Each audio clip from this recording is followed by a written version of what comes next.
अस्सलाम वालेकुम नाजरीन, आप देख रहे हैं स्टेट क्राफ्ट और मैं हूं सैयद मुजम्मिल शाह। आज अगर सुप्रीम कोर्ट में कार्रवाई की बात की जाए तो सुन्नी इत्तेहाद काउंसिल की जो मखसूस नशिस्तों के हवाले से हेयरिंग थी उस पर यह दूसरी समाअत हुई और 24 जून तक इस समाअत को मुलतवी किया गया। लेकिन एक बिहेवियर जो है वो तहरीक इंसाफ का मुख्तलिफ दिखाई दिया।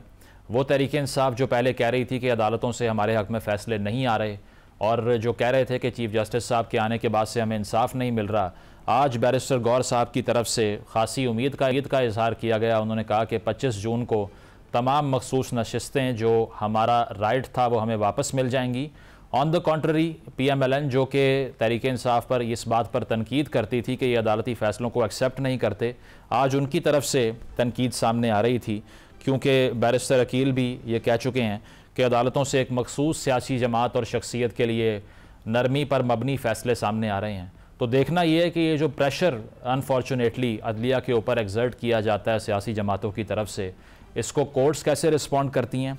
और दूसरी चीज़ ये कि इसके साथ साथ जो साइफ़र का फ़ैसला आया है, इसके बाद राना सनाउल्लाह साहब ने ये बात की कि ये ओपन एंड शट केस था, इसके बावजूद अगर उनको बरीयत मिली है तो उन्होंने हैरानगी का भी इस पर इजहार किया, लेकिन साथ साथ ये भी कहा कि बात होनी चाहिए तहरीक इंसाफ से ताकि तमाम स्टेक होल्डर्स बैठें, मामलात को हल करें। तो अब बात करने के लिए क्या तहरीक इंसाफ राज़ी होगी अगर ग्रेजुअली ये केसेस जो हैं उनकी बरीयत में रिज़ल्ट करते हैं, उनको सीट्स भी वापस मिल जाती हैं, स्पेशल सीट्स, तो क्या PTI के एटीट्यूड में तब्दीली आएगी और वो पार्लिमानी पॉलिटिक्स और बैठ के बात करने की तरफ आएंगे या फिर जारहाना रवैया अपना कंटिन्यू रखेंगे। इसी हवाले से गुफ्तगू का आगाज़ करते हैं। तहरीक इंसाफ के रहनुमा हुमायूं मोहम्मद साहब हमारे साथ मौजूद हैं और सेनेटर नासिर भट्ट भी हमारे साथ मौजूद हैं, नून लीग के रहनुमा हैं। हुमायूं साहब, आपसे आगाज़ करना चाहेंगे। सबसे पहले ये बताइए कि एक थोड़ी कन्फ्यूजन दिखाई देती है अदलिया के फ़ैसलों को लेकर तहरीक इंसाफ के बयानिए के बारे में। पहले आपने डिस्प्यूट किया चीफ जस्टिस साहब की इंक्लूजन को, लेकिन आज अगर बैरिस्टर गौर की मैं बात करूँ, उनकी प्रेस कॉन्फ्रेंस में एक पुरअतमाद रवैये की अक्कासी कर रही थी वो कि जो फ़ैसला आएगा मखसूस नशिस्तों के हवाले से वो हमारे हक़ में होगा। तो क्या अब PTI जो अदालती फ़ैसले हैं उनको तस्लीम करने की तरफ जा रही है, ये कह लें हम, या फिर आपको शायद ये उम्मीद बन गई है कि अब ये फ़ैसला आपके हक़ में आएगा इसलिए आप डिस्प्यूट नहीं कर रहे बेंच को? बिस्मिल्लाहिर्रहमानिर्रहीम या का नाबुदु व या का नस्तईन। देखिए, पाकिस्तान तहरीक इंसाफ में मतलब मेरे समेत चंद एक लोगों की इंडिविजुअल राय या एक सिग्निफिकेंट पोर्शन लोगों की शायद जो उनकी जाती राय ये थी कि चूंकि चीफ जस्टिस साहब ने अभी रिसेंटली जो हाई कमीशन के रेफरेंस से जो लेटर लिखा था उसमें उन्होंने अपने फैसले को जिस तरीके से डिफेंड किया है, बल्ले लेने के फैसले को, जिसकी वजह से ये सारा हुआ है, तो उसके लिहाज से उनको बजाते खुद ही इस बेंच में हिस्सा नहीं लेना चाहिए था और वो सारी चीजें अपनी जगह पर है। लेकिन जो हमारे पॉलिटिकल और जो हमारे खास तौर पे जो आप ये समझ लें लीगल जो विंग है, उन लोगों ने जब ओवरऑल सब ने देखा तो जो मेजॉरिटी थी उन्होंने कहा कि हम इस चीज को चैलेंज नहीं करते, हमारी रिजर्वेशंस होंगी लेकिन हम उस चीज को चैलेंज नहीं कर रहे, हम उनको ये नहीं कह रहे कि आप कर रहे हैं। तो इन्हें तो बस आप ये कह सकते हैं कि हम उनके ऊपर या इस पूरे बेंच के ऊपर एक ट्रस्ट पोज कर रहे हैं। लेकिन देखिए, बात ये नहीं है, हमने आज तक पाकिस्तान तहरीक इंसाफ ने फैसलों से एग्री किया हो ना एग्री किया हो, हमने कभी उनके ऊपर धोस या उनके ऊपर जजों के ऊपर जाके चढ़ाई दौड़ाई या सुप्रीम कोर्ट के ऊपर चढ़ाई दौड़ाई हमने कभी नहीं की। हम उनके फैसलों से शायद इख्तलाफ जरूर करें, वो हमारा हक भी बनता है। बाज़ दफा हम समझते हैं कि जब हमारे खिलाफ होता है, हर एक समझता है कि शायद ठीक ना हो, तो वहां पे हम उनको ये जरूर कह सकते हैं कि चीफ जस्टिस साहब का एतराज कैसे है? अब सोल अथॉरिटी तो उनकी बेंच फॉर्मेशन की रही नहीं है, अब तो कमेटी बेंच तश्कील दे रही है। देखिए, बात बेंच फॉर्मेशन की नहीं है, बात दो चीजें, बात बेंच फॉर्मेशन की नहीं है, बात उनकी अपनी एज अ जज, एज अ सिंगल जज, क्योंकि हर एक सिंगल वोट होता है, तो एज अ सिंगल जज उनका एक किस्म का कॉन्फ्लिक्ट आता है इस पूरे डिसीजन मेकिंग में। दो किस्म के कॉन्फ्लिक्ट है मेरी नजर में। एक तो मैंने आपको बता दिया, जैसे उन्होंने इस चीज को डिफेंड किया है, इस जजमेंट को, तो वो इस लिहाज से प्रॉब्ली शायद उनको नहीं होना चाहिए। नंबर 2, अगर किसी वजह से लेट्स से पाकिस्तान तहरीक इंसाफ को ये सीट्स नहीं मिलती और बाकी सबको मिल जाती हैं, तो फिर इसके बेसिस पे अगर ये हुकूमती जो फॉर्म 47 का जो चोरी के मैंडेट वाले जो टोला है, अगर ये एक ऐसा लॉ पास करता है जिसके वो डायरेक्ट बेनिफिशियरी, इनिशियल बेनिफिशियरी हो जाते हैं, तो वो फिर कॉन्फ्लिक्ट ऑफ इंटरेस्ट में भी आ जाता है। तो इन सारी चीजों को सामने रखते हुए नॉर्मली जज जो होते हैं ना, वो खुद ही रिक्यूज कर देता है, लेकिन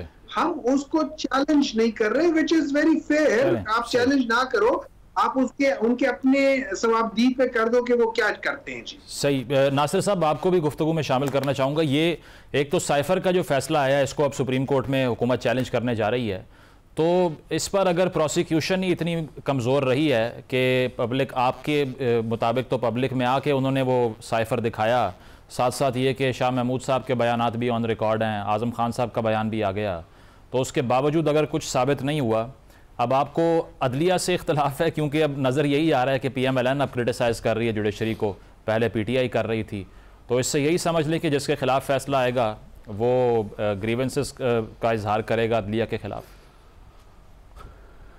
बिस्मिल्लाहिर्रहमानिर्रहीम। मैं हुमायूं साहब की बातें सुन रहा हूँ। एक बात याद रखें, इमरान खान और उसका ये टोला, इन्होंने सिर्फ झूठ बोलना है।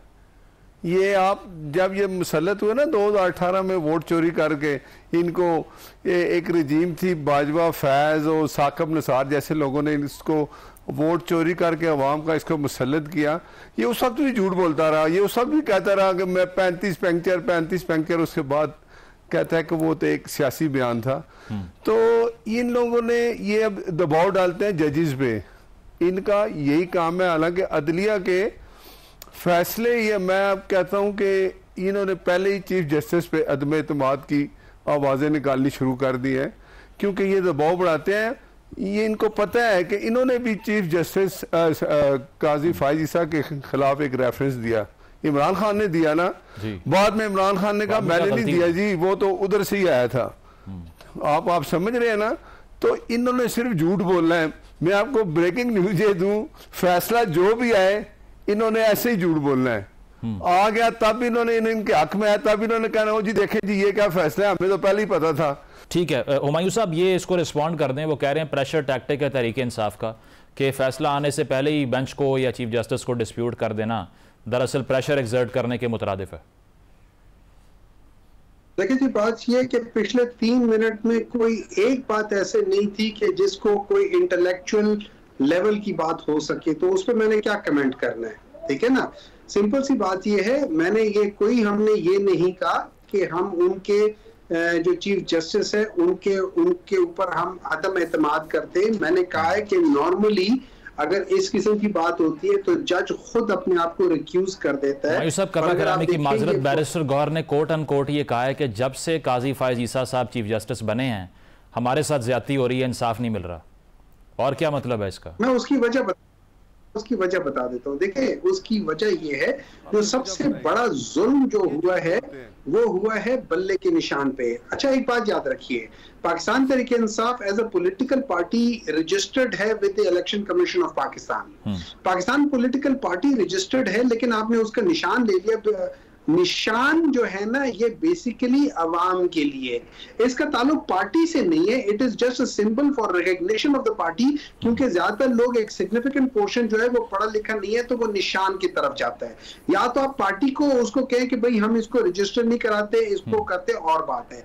तो ये on basis of that thing जिस तरीके से लिया गया है वो गलत है। अच्छा, फिर चीफ जस्टिस साहब का अपना कहना था कि इसका इम्पैक्ट पोस्ट इलेक्शन नहीं होगा। ये उनके अपने अल्फाज से, उनका वर्ड ऑफ ऑनर था कि उन्होंने कहा था कि ये नहीं होगा। अच्छा, उसके बाद फिर हम जब इन सारी चीजों को देखते हैं, और फिर जिस तरीके से बहुत सारे केसेस उन्होंने 5-5 दिनों में, 2-2, 3 दिनों में लगा लिए, लेकिन जो पाकिस्तान तहरीक इंसाफ के जो केसेस थे, जो अपीलों के केसेस थे, जो सारी चीजें थे, वो चीजें लग ही नहीं रही थी। 2-2, 3-3 महीने हो गए, वो लग नहीं रहे थे। हुमायूं साहब, इस पे सारी रिस्पांसिबिलिटी कोर्ट पर कैसे हो गई? क्योंकि 24 मई 2021 को आपको पहला नोटिस आता है इंट्रा पार्टी इलेक्शन करवा लें। अगर आपने करवाए ही नहीं, आपने एक जस्टिफिकेशन प्रोवाइड कर दी ECP को कि वो आपके खिलाफ कार्रवाई करें कल को। देखिए इस तरह है, जो जो इंट्रा पार्टी इलेक्शंस की बात थी, मैं आपको एक बात बता देता हूँ। हम लोगों ने इलेक्शन करवाए थे। अब उसमें ये था कि जो इलेक्शन एक्ट 2017 का जो आर्टिकल 215 है, उससे पहले 219 है, 209, 2010 है, ठीक है। 215 के तहत इलेक्शन कमीशन आपको कह देता है कि आप ये चीजें जमा करा दो, जिसमें सर्टिफिकेट, जिसमें आपका जो होता है एफिडेविट और ये सारी चीजें करा लो। लेकिन इलेक्शन कमीशन को ये इख्तियार हरगिज नहीं था कि वो इंटर पार्टी इलेक्शंस में जाके अंदर चीजें देखे कि क्या गलत है, क्या ये हुआ या नहीं हुआ। ये उसके पास इख्तियार ना था ना है। वो अपने इख्तियार से तजावुज करके किया था और इसको हम लोगों ने डिफेंड करने की कोशिश की थी। लेकिन देखिए ये सारी चीजें पास्ट है। हम अभी भी ये समझते हैं कि उसमें एक बायसिज्म है, उसमें डिले हो रहा है। अच्छा। वो सारे डिसीजंस जो पाकिस्तान तहरीक इंसाफ के रेफरेंस से हो रहे थे या जो हमारे हक में जहां जाना था वहां पे उन चीजों को डिले किया गया। आपने देखा है कि जिस तरीके से ये केसेस हुए हैं, अब ये याद रखें, या तो चीफ ये कह सकते हैं सुप्रीम कोर्ट के चीफ जस्टिस या हाई कोर्ट के चीफ जस्टिस, उनके अंदर ये इस्लामाबाद के अगर आप देखें जो लोअर जुडिशरी है वो इन लोगों के अंडर आती है। आप देखें किस तरीके से वहां पे किस तरीके से भोंडे तरीके से केसेस हुए। और सबसे बड़ी बात ये जो इद्दत केस है ये तो शरीयत के खिलाफ जा रहा है। इसमें अगर कोई एक जज जो कि जिसकी रिस्पॉन्सिबिलिटी हो या chief justice of high court या सुप्रीम कोर्ट, उनको तो चाहिए इसके ऊपर सूट लेकर के कि ये आर्टिकल 2 के खिलाफ है। ठीक है, पॉइंट आ गया आपका। नाज़िर साहब मुझे ये बताइए, राना सनाउल्लाह साहब आपकी पार्टी के सीनियर रहनुमा हैं, वो पहले कहते रहे हैं खान साहब बैठ के बात कर लें, बहुत से मसले हल हो जाएंगे। अब साइफर केस पे उन्होंने कहा है कि बरियत बनती ही नहीं थी क्योंकि 2+2 केस था, ये निज़ाम अदल का भट्टा बैठ जाएगा इससे। फिर PMLN क्या कन्फ्यूज्ड है? क्या वो ये चाहती है कि मजीद इम्प्रिजनमेंट हो उनकी, या बात करना चाहती है? देखें बात ये है कि ये अभी मयूर साहब कह रहे हैं हमारा इंटर पार्टी इलेक्शन था। आपने एक जेल इलेक्शन कराया, इलेक्शन हुआ ही नहीं, तो आप जाके पेपर जमा करा दें। उन्होंने देखना तो है ना कि जो आपने पेपर जमा कराए हैं, जो आप हमें बता रहे हैं इंटर पार्टी इलेक्शन का, ये हुआ भी है कि नहीं, वो ये नहीं हुआ, सबको पता है।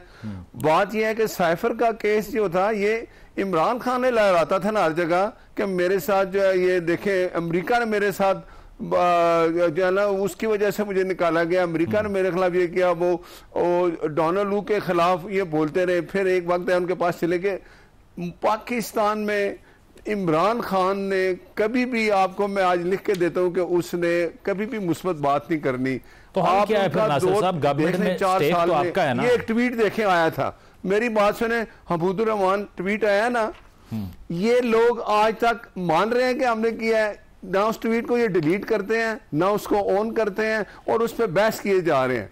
9 मई है, ये लोग शामिल हैं 9 मई में जो हमला करने वाले हैं, उनकी वीडियो मौजूद है। मुझे ये जरूर अफसोस है कि अदालतों ने, हाई कोर्ट ने, सुप्रीम कोर्ट में रोक दिया, वो फैसले अभी तक नहीं हुए। ये उन्हीं का नतीजा है कि आज ये हबूदुर रहमान रिपोर्ट आ गई, आज ये ट्वीट हो गया। ये लोग इस काम पे ही लगे हुए हैं, इन्होंने पाकिस्तान के मुतालिक नहीं सोचना और झूठ बोलना है।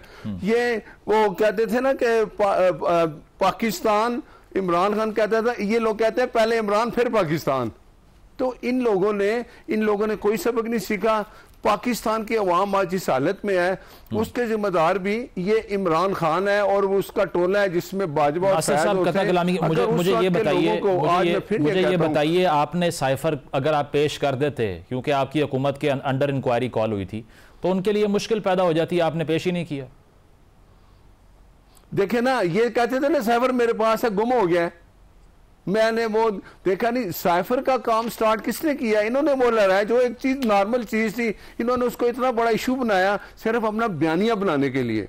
ये हर काम वो करते हैं। 9 मई का वाकया है, इन्होंने जो कुछ किया, ये आवाजें देते रहे जल्दी आ जाओ।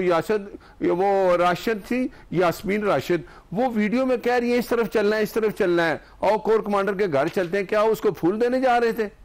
गवर्नमेंट में स्टेक आपका है, इसका हल भी आपको ही निकालना पड़ेगा, क्योंकि अगर ऑपोजिशन इसका हल देखें, इसका हल हुकूमत ने कहा है, राना सनाउल्लाह साहब ने अपने खुद कहा, वो कहते हैं जी आए हमसे बात करें, टेबल पे आपने बात हुकूमत से ही करनी। आप मुझे बताएं, आप और किससे बात करेंगे? अपोजिशन किससे बात करेगी?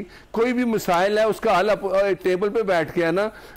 अगर आप टेबल पे नहीं बैठेंगे, आप कहते हैं नहीं जी हमने आपसे, इमरान खान ने 4 साल कभी भी अपोजिशन के साथ नहीं बैठे, वो कहते थे नहीं ये चोर है मैं इनके साथ नहीं बैठता। अब ये ट्वीट का जो मसला है ये छोटा नहीं है, इन्होंने एक बहुत बड़ा, मैं कहता हूँ जी, ऐसा एक कदम उठाया है। ये आर्टिकल 6 लगने के मुतरादिफ है कि उन्होंने कहा जो बातें कर रहे हैं 2017 में कह चुके हैं कि शेख मुजीब बागी नहीं था। मियां साहब का भी यही बयान है। इस तरह तो फिर हर एक पे आर्टिकल 6 लग जाएगा जो आप बात कर रहे हैं। नहीं, लेकिन आप मुझे बताएं, ये जो इस तक इन्होंने ट्वीट किया है 4 दिन हो गया, 5 दिन, ये मानते हैं ट्वीट हमने नहीं किया, कभी कहते हैं ठीक है वो चले उनसे जवाब ले लेते हैं, वक्त कम है, जवाब ले लेते हैं उनसे। हुमायूं साहब इसको एक रिस्पॉन्ड कर दें। मेरा है ना तो मैं उसको डिलीट कर सकता हूं। ठीक है, हुमायूं साहब इसको रिस्पॉन्ड कर दें कि अगर आपने झूठ बोलना है। हुमायूं साहब एलिगेशन एक लगा है और उसके बाद में आपने ऑन नहीं किया, पहली चीज ये। दूसरी ये कि अब अगर फैसला मखसूस नशिस्तों का जैसे आप क्लेम कर रहे हैं आपके हक में आता है, तो क्या उसके बाद पार्लिमानी पॉलिटिक्स होगी या तब भी एहतजाजी सियासत होगी? देखिए, पार्लिमानी पॉलिटिक्स तो आज भी हो रही है, आज भी हम लोग पार्लियामान जा रहे हैं, वहां पे कर रहे हैं। एक बात। नंबर 2, देखिए बात ये, जब आप इधर उधर की वो करते रहेंगे और मेरिट की बात नहीं करेंगे, या अगर आपको फैक्ट्स का नहीं पता या अगर आपको केसेस के मेरिट का नहीं पता, तो आप इधर उधर की लगाते रहते हैं। देखिए, ये साइफर केस में 2 चीजें हैं, 2 मेन चीजें। एक है साइफर बाय इटसेल्फ, वो एज एन एग्जिबिट हुआ ही नहीं है। जब वो एग्जिबिट नहीं हुआ तो उसके ऊपर क्या डिस्कशन होगी, ठीक है। नंबर 2, जो सबसे इंपॉर्टेंट बयान था वो आजम खान का था। आजम खान का बयान जो था उसको 2 दफा हुआ था। एक दफा एक तरह के, जब वो 1 महीने के बाद गायब होने के बाद वापस आए थे, उन्होंने बयान दिया था, फिर उन्होंने दोबारा जो बयान दिया था, क्योंकि उन्होंने क्या दिया था, मैंने अंडर ओथ नहीं दिया, तो दोबारा जब दिया, उन दोनों के दरमियान में फर्क है। अच्छा, तो उसको कहा जाता है ये ट्रूथ है और हाफ फॉल्स है। जब आप हाफ ट्रूथ हाफ फॉल्स होते हैं तो उसको अदालत की जुबान में कंप्लीटली रिजेक्ट किया जाता है, उसको एज अ फॉल्स स्टेटमेंट समझा जाता है। तो जब ये 2 मेन चीजें नहीं है तो पीछे कोई रह ही नहीं गया साइफर केस के अंदर कि क्या चीज है क्या नहीं है। बाकी तो सारी चीजें इधर उधर की हैं।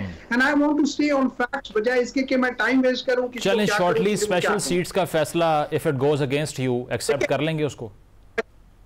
याद रखिए, एक बात याद रखिए, ये लोग मर जाएंगे, ये लोग इमरान खान को बाहर नहीं आने देंगे। वजह, अगर इमरान खान, और जो कि इंशाल्लाह होगा, जब इमरान खान जेल से बाहर निकलेगा और वो बनी गाला की तरफ सफर करेगा, जब वो अडियाला जेल से लेके और ये जो जीटी रोड को टच करता है, जो पिंडी के अंदर से माल रोड से होती हुई जा रही होती है, जब वो वहां पहुंचेगा इनकी हुकूमत गिर जाएगी।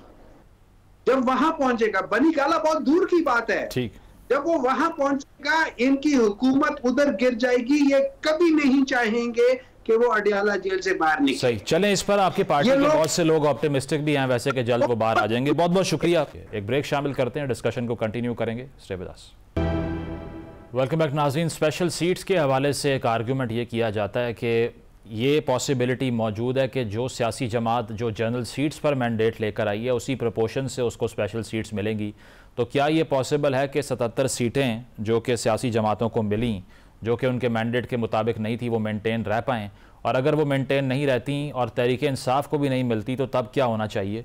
और दूसरी चीज़ ये कि इलेक्शन एक्ट में जो हालिया एक तरमीम सामने आई है जिसके बाद रिटायर्ड जजेस की भी इंक्लूजन हो सकती है ट्राइब्यूनल्स में, उसकी रीजनिंग क्या है, इस पर गुफ्तगू करते हैं। अहमद बिलाल महबूब साहब हमारे साथ मौजूद हैं, पिल्लेट के सरबराह हैं। बहुत बहुत शुक्रिया अहमद साहब आपका। बताइएगा, मखसूस नशिस्तों के हवाले से जो आज हेयरिंग हुई है, अब इस पर चीफ जस्टिस साहब ने भी ये कहा कि इंट्रा पार्टी इलेक्शन अगर हो जाते मसला हल हो जाता।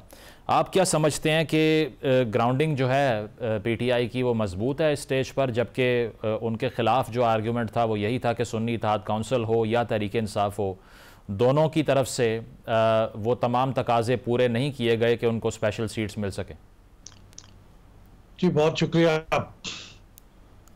मेरे ख्याल में तो कहीं कानून में ये नहीं लिखा हुआ कि कोई ऐसी सियासी जमात जो इंतखाबात के बाद किसी असम्बली में एक पार्लिमानी पार्टी के तौर पे वजूद में आ जाए, उसको मखसूस नशिस्तें डिनाई की जा सकती हैं। डिनाई करने की 2 बुनियादी वजूहात हैं जो केस के सामने आई हैं। वो ये कि उन्होंने अपनी प्रायोरिटी लिस्ट जमा नहीं कराई और उन्होंने अपनी मखसूस नशिस्तों के लिए नॉमिनेशन फॉर्म्स जमा नहीं कराए। तो मेरे ख्याल में ये बातें आर्ग्यू की जा सकती हैं कि कोई ऐसी सियासी जमात जो कि वजूद ही बाद में आई हो इलेक्शन के पार्लियामेंट के अंदर, वो किस तरह से ये तकाजे पूरे कर सकती थी जिनका ताल्लुक इलेक्शन से पहले से था। तो मेरे ख्याल में ये ऐसी चीजें हैं जो कि कॉन्स्टिट्यूशन के अंदर भी, कानून के अंदर भी कुछ खला है, और उन खला की मौजूदगी में अब सुप्रीम कोर्ट को इंटरप्रिटेशन करना है। लेकिन मंशा ये है कि जिस सियासी जमात के पास नोटिफिकेशन के 3 दिन के अंदर जो स्ट्रेंथ होती है, उसके बुनियाद पर उसे सीटें एलोकेट हो जानी चाहिए, और उसके जो फनी टेक्निकल तकाजे हैं वो बाद में भी पूरे हो सकते हैं। लेकिन ये एक ऐसी चीज है जिसकी इंटरप्रिटेशन सिर्फ सुप्रीम कोर्ट कर सकती है। मेरे ख्याल में सुन्नी इत्तेहाद काउंसिल को का जो रीजनिंग है वो मजबूत है, और उसको उसकी जो एलोकेटेड सीटें हैं, मखसूस नशिस्तें हैं, वो मिलनी चाहिए। उसको टेक्निकलिटीज के बुनियाद पे आप रिजेक्ट नहीं कर सकते मेरे ख्याल में। और ये अहमद साहब काफ़ी दफ़ा ये आर्गूमेंट यूज़ होता है कि जो तनासुब आपकी जीत का था ओवरऑल जनरल सीट्स के ऊपर, उसी प्रपोर्शन से आपको स्पेशल सीट्स मिलेंगी। तो जो 77 सीट्स दीगर जमातों को मिल गई हैं, उनका मैंडेट तो जस्टिफाई नहीं करता इस बात को। नहीं, मेरे इस बारे में राय जरा थोड़ी सी मुख्तलिफ है। देखिए, ये जो बुनियादी चीज है कि सुन्नी इत्तेहाद काउंसिल को मखसूस नशिस्तें डिनाई करना, ये गलत है। लेकिन अगर ये सही है, अगर ये मान लिया जाए कि उनको ये सीटें डिनाई की जा सकती हैं, वो डिजर्व नहीं करते, तो फिर जाहिर है कि जो नशिस्तें सुन्नी इत्तेहाद काउंसिल को दी जानी थी और वो नहीं दी जा रही, तो फिर वो खाली तो नहीं रखी जा सकती। इसका मतलब यह हुआ कि ये कहा जा रहा है कि सुन्नी इत्तेहाद काउंसिल बैसियत एक पॉलिटिकल पार्टी के वजूद नहीं रखती। जब वो वजूद नहीं रखती तो फिर वो नशिस्तें उन तमाम पार्टियों को तकसीम हो जाएंगी जो वजूद रखती हैं। तो ये उसका कॉन्सिक्वेंस है, बड़ा लॉजिकल कॉन्सिक्वेंस है। अगर असल चीज गलत हो जाएगी तो फिर कॉन्सिक्वेंस भी गलत हो जाएगा। लेकिन ये सीटें फिर खाली नहीं रखी जा सकती, फिर जाहिर है उनको जाएंगी जो पार्टियां वजूद रखेंगी असम्बलियों के अंदर। अहमद साहब, इस आर्गूमेंट के बारे में क्या ख्याल है? चीफ जस्टिस साहब ने आज जो बात की कि अगर ये आज़ाद उम्मीदवार सुन्नी इत्तेहाद काउंसिल में शामिल होते ही ना और फिर दरख्वास्त करते कि हमें PTI के प्लेटफॉर्म से आने दिया जाए, that would have been better. आपको लगता है कि इसकी जो रीजनिंग है वो कल को जाकर एग्जीक्यूट हो सकती है कोर्ट में? मैं ज़ाती तौर पे इस बात का इजहार बार बार करता रहा हूँ कि PTI को बजाय सुन्नी इत्तेहाद काउंसिल के और मजलिस वहदत अल मुस्लिमीन का सहारा लेने के, उन्हें खुद चाहिए था कि उनके इंडिपेंडेंट मेंबर्स जो कि असेंबली में आ चुके थे, वो अपनी PTI की पार्लिमानी पार्टी तश्कील करते। उस पर कोई पाबंदी नहीं थी, और उस सिलसिले में उनका मजबूत मौकफ ये होता, ज़्यादा मजबूत होता, क्योंकि उन्होंने तो नॉमिनेशन फॉर्म्स भी जमा कराए थे और उन्होंने प्रायोरिटी लिस्ट भी जमा कराई थी, और वो इलेक्शन कमीशन ने कबूल नहीं की थी। तो उनका आर्गुमेंट ज्यादा मजबूत होता। लेकिन वो महज रूल के अंदर जो एक चीज लिखी हुई थी, गालिबन उससे खौफजदा होकर उन्होंने ऐसे नहीं किया जिसमें लिखा हुआ है कि ये पार्टी वो तस्लीम की जाएगी जिसके पास इलेक्शन सिंबल हो। लेकिन ये रूल के अंदर है, जो कि लॉ से भी कमतर दर्जे की चीज है। तो मेरे ख्याल में ये जो बात कही गई है, इसमें वजन है कि PTI के जो मेंबर्स हैं वो अगर बतौर PTI के अपने आप को ऑर्गेनाइज करते असेंबली के अंदर, तो उनका मौकफ ज्यादा मजबूत होता। और मैं इस बात से भी एग्री करता हूँ मंसूर अली शाह साहब के कमेंट के कि अच्छा, अगर ये बात है तो फिर आप दोबारा मौका दे दीजिएगा मेंबर्स को 3 दिन का, कि मतलब किस पार्टी में शामिल होना चाहते हैं, क्योंकि उनकी बड़ी स्ट्रांग बेसिस है कि वो PTI का नाम लिखा हुआ है उन्होंने अपने नॉमिनेशन फॉर्म्स में, और दरहकीकत वो PTI के ही लोग हैं, तो उनको दोबारा मौका दे के इस गलती को दुरुस्त किया जा सकता। सही। इसके अलावा एक और मसला जो है वो इस्लामाबाद में जो कौमी असम्बली के अरकान हैं नून लीग के, उनका जो इलेक्शन रिजल्ट है उससे मुतल्लिक है। अब ट्राइब्यूनल के जजेस जो हैं उसको डिस्प्यूट किया जा रहा है नून लीग की तरफ से, इलेक्शन कमीशन में भी वो गए हैं। आपको क्या लगता है कि इसकी वजह क्या है? वो फॉर्म 45 भी जमा नहीं करवा रहे, इस सब में उनको ये लगता है कि लूप होल्स हैं इस रिजल्ट में, या फिर स्ट्रेटजी वो चेंज कर रहे हैं? मैं यकीन से तो कुछ नहीं कह सकता इन 3 केसेस के बारे में, लेकिन मैंने जिन केसेस को देखा हुआ है, बहुत से ऐसे केसेस हैं जिनके अंदर फॉर्म 45 को बुरी तरीके से म्यूटिलेट किया गया है। वहाँ काट के नए नंबर लिखे गए हैं और वो नए नंबर इस तरह से लिखे गए हैं कि जिससे एक खास पार्टी मुतासिर होती है। एक पार्टी के यानी पीटीआई के सपोर्टेड लोग उनसे एडवर्सली मुतासिर होते हैं। तो इसका मतलब यह है कि ये शक है कि इन 3 सीटों के ऊपर भी हो सकता है ऐसा हुआ हो, मैं कह नहीं सकता यकीन से, लेकिन ये अजीब बात है कि 3 कैंडिडेट ही तीनों के तीनों एक ही पार्टी से हैं और वो एक ट्राइब्यूनल को डिस्प्यूट कर रहे हैं कि उनके ऊपर एतमाद नहीं है। अब ये ट्राइब्यूनल अमूमन जजेस तो ऐसे करते हैं कि वो खुद फैसला करते हैं कि क्या वो रिक्यूज कर लें या ना कर लें, लेकिन इस केस में क्या होगा मैं यकीन से नहीं कह सकता, लेकिन मेरा ख्याल है कि ऐसे कई केसेस और मुस्तकबिल में आने वाले हैं। आप ये देखिए कि लाहौर हाई कोर्ट ने जो 6 जजेस को ट्राइब्यूनल के तौर पे नोटिफाई किया है या इलेक्शन कमीशन को कहा है, इलेक्शन कमीशन उन्हें नोटिफाई नहीं कर रहा और उसके बजाय वो नया कानून आ गया है कि जी, मैं उसी की तरफ आ रहा था। ये जो इलेक्शन एक्ट में तरमीम हुई है, अब इसको मुतनादे ऑर्डिनेंस कहा जा रहा है कि ट्राइब्यूनल के तौर पे जो रिटायर्ड जजेस हैं उनकी तकर्री हो सकती है, तो ये इख्तियार आपको क्या लगता है, इसके पीछे क्या मोटिवेशन है? ये साउंड है लीगली? लीगली तो देखिए हुकूमत को ये इख्तियार है कि वो कानून बना सके, लेकिन ऐसे मौके के ऊपर जब ये ऐसा कानून बनाया जाता है, जबकि हमें ये नजर आ रहा है कि बहुत डिस्प्यूट्स हैं, बहुत क्रेडिबिलिटी के इश्यूज हैं इलेक्शन में, तो फिर इलेक्शन ट्राइब्यूनल्स के अंदर जो मौजूदा कानून था, जिसमें आपको याद है कि शुरू में यह भी कानून होता था कि आप रिटायर्ड जजेस को लगा सकते थे, फिर इन्होंने तरमीम करके इसको सिर्फ सर्विंग जजेस तक महदूद किया, और अब अगर दोबारा इसको ये करना है तो इसकी कोई रीजन होनी चाहिए। रीजन ये हो सकती थी कि हाई कोर्ट ये कहता है कि हमारे पास जजेस नहीं है, लेकिन हाई कोर्ट ने जब जजेस फराहम कर दिए हैं तो उसके बाद ये कहना कि अब ये रिटायर्ड जजेस भी हम लगाएंगे, ये मेरे ख्याल में मुझे तो कन्विंसिंग आर्गुमेंट नहीं लगता, और जो सर्विंग जजेस हैं उन्हीं के ऊपर ही फैसला होना चाहिए। और ये coming back to the case of special seats again, क्या ये पॉसिबिलिटी है कि ये सीट्स अगर तहरीक इंसाफ को नहीं मिलती तो दूसरी जमातों से भी वापस ले ली जाएं? देखिए, मैं तो खुद अपनी लॉजिक के बुनियाद पे कह सकता हूं कि ये सीटें मिलनी पीटीआई को चाहिए।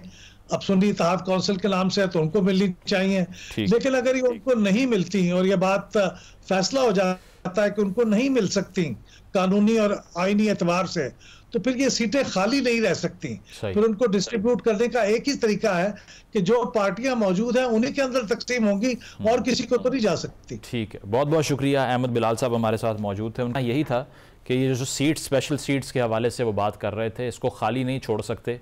अगर वो हुकूमती इत्तेहाद से वापस लिए जाते हैं तो फिर वो डिस्ट्रीब्यूट की जाएंगी, ऐसा नहीं हो सकता कि वो वैकेंट सीट्स के तौर पे मेंटेन रहें। एक ब्रेक शामिल करते हैं, ब्रेक के बाद भारत में होने वाले इंतखाबात को डिस्कस करेंगे। Stay with us. Welcome back नाजरीन। भारत में इंतखाबी मराहिल मुकम्मल होने के बाद वोटों की गिनती का जो अमल है वो जारी है। सबसे बड़ी इसको दुनिया की डेमोक्रेटिक एक्सरसाइज कहा जाता है, जहाँ तकरीबन इस मरतबा भी 60 करोड़ से ज़ायद वोटर्स ने अपनी राय का इजहार किया है। लेकिन सूरत हाल ये है कि बीजेपी ने क्लेम किया था कि 400 से ज़ायद सीट्स वो इस बार जीतेंगे, लेकिन जो एग्ज़िट पोल्स हैं, इनिशियल ट्रेंड्स हैं, वो ये बताते हैं कि अब तक सिर्फ 292 सीटों पर उनको सबकत जो है वो हासिल है। और साथ साथ जो अपोजिशन अलाइंस है, जिसको इंडिया अलाइंस कहा जाता है, उनकी अगर हम बात करें तो 234 नशिस्तों पर वो आगे हैं। तो इसमें सवाल यही हो रहा है कि क्या ये बीजेपी के लिए बड़ा सेटबैक है, क्योंकि वो एम कर रहे थे कि इस मरतबा एक ओवरवेलमिंग मेजॉरिटी वो हासिल करेंगे। और दूसरी चीज़ ये कि अगर वो डिपेंड करते हैं अपने एलाइज इत्तेहादियों के ऊपर, तो क्या उनकी हुकूमत इतनी मजबूत होगी कि वो उस तरह की चेंजेस करे कॉन्स्टिट्यूशन में जो कि वो एम करना चाहते हैं। इस पर गुफ्तगू का आगाज़ करते हैं। हमारे साथ साबिक सफ़ीर मलिहा लोधी साहिबा मौजूद हैं। मलिहा साहिबा, शुक्रिया आपके वक्त का। ये बताइएगा, बीजेपी ने क्लेम किया था कि अब की बार 400 पार का जो उनका नारा था, उनके बहुत से मेंबर्स ये कह भी रहे थे कि हम कॉन्स्टिट्यूशन में चेंजेस करना चाहते हैं, हमें ओवरवेलमिंग मेजॉरिटी वो चाहिए इस मरतबा। लेकिन जो एग्जिट पोल बता रहे हैं वो मुख्तलिफ कहानी है। सिर्फ 292 सीट्स पर सबकत हासिल है, they are just 20 seats ahead of जो 272 का जो नंबर है उससे। क्या लगता है कि एक फ्रैगमेंटेड मैंडेट होगा, हंग पार्लियामेंट की सूरत हाल हो सकती है बीजेपी के लिए? मेरा ख्याल है हंग पार्लियामेंट तो नहीं होगा, लेकिन ये जरूर है जो अब तक नतायज आए हैं कि इससे लगता है कि बीजेपी अकेले हुकूमत नहीं बना सकेगी, वो अपने एलाइज के साथ ही एक मखलूत हुकूमत बनाएगी, एक कोalition गवर्नमेंट बनाएगी, और वाकई उसका जो मैंडेट है वो कहीं पहले से कमज़ोर होगा। और जो वज़ीर आज़म मोदी की तवक्को थी कि वो बहुत ही ताकतवर किस्म के सरबराह बनेंगे, वो तो नहीं हुआ।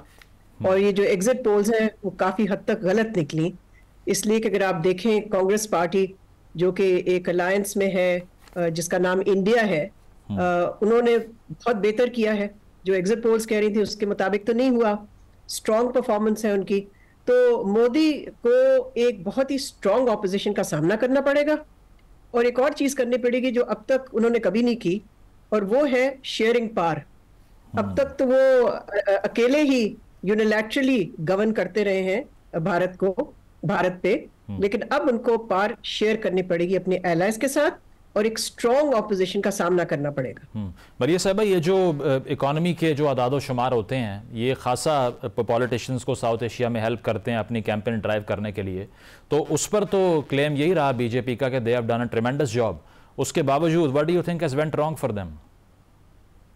मेरा ख्याल है बीजेपी का ये जो क्लेम था कि उन्होंने मईशत को बहुत मजबूत बनाया है, उसका भी पोल खुला है इस इलेक्शन के नतायज से, इसलिए कि जिसको हिंदी हार्टलैंड कहते हैं, जो कि हिंदी स्पीकिंग रियासतें हैं, वहां पर बीजेपी हैज लॉस्ट ग्राउंड।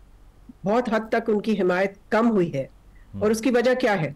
उसकी वजह यह है कि जो इनका राम मंदिर का बयानिया था वो काम नहीं किया, बल्कि मईशत जो है, इकोनॉमिक इश्यूज पे लोगों ने लगता है वोट दिया, जिसमें कि इन्फ्लेशन यानी कि कीमतें, और क्या कहते हैं अनएम्प्लॉयमेंट, जॉबलेसनेस, ये उभर के इश्यूज आए हैं लोगों के लिए।